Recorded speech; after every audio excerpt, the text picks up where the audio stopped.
Бутилница на таланти откри клубът по уеб дизайн в професионалната гимназия Иван Хаджиенов.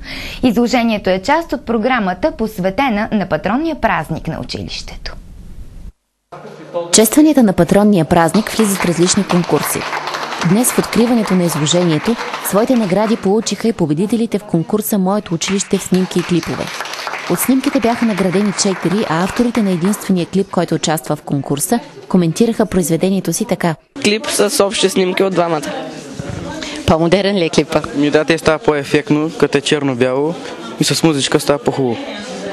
Те мислите ли да се занимавате с подобна дейност в бъдеще? Да. В близките години мислим да се занимаваме с компютри, затова сме тук. В изложението по мултимедийни презентации се включват изработените от клуба по уеб дизайн, както и някои от презентациите на ученици от училището, правени по друг повод. Няколко бяха изложените презентации, свързани с кампанията "Не на насилието". 2 бяха по повод ученическата конференция на тема Руско-турската освободителна война и Старозагорския край.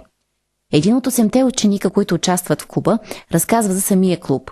В клуба е много интересно, защото се занимаваме с почти всичко свързано с компютри, най-вече с веб програмиране и с създаването и поддържането на един вебсайт. Определено има полза и колкото повече са, толкова по-добре, защото часовете в училище са по-малко и учи се други неща, които не са толкова интересни.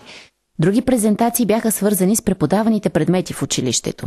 Една бе посветена на годишнината от аварията в Чернобил, друга представяше казанлъшкия писател Чудомир. В изложението участваше и презентация на сайта на училището, изработен от Недислав Стойчев.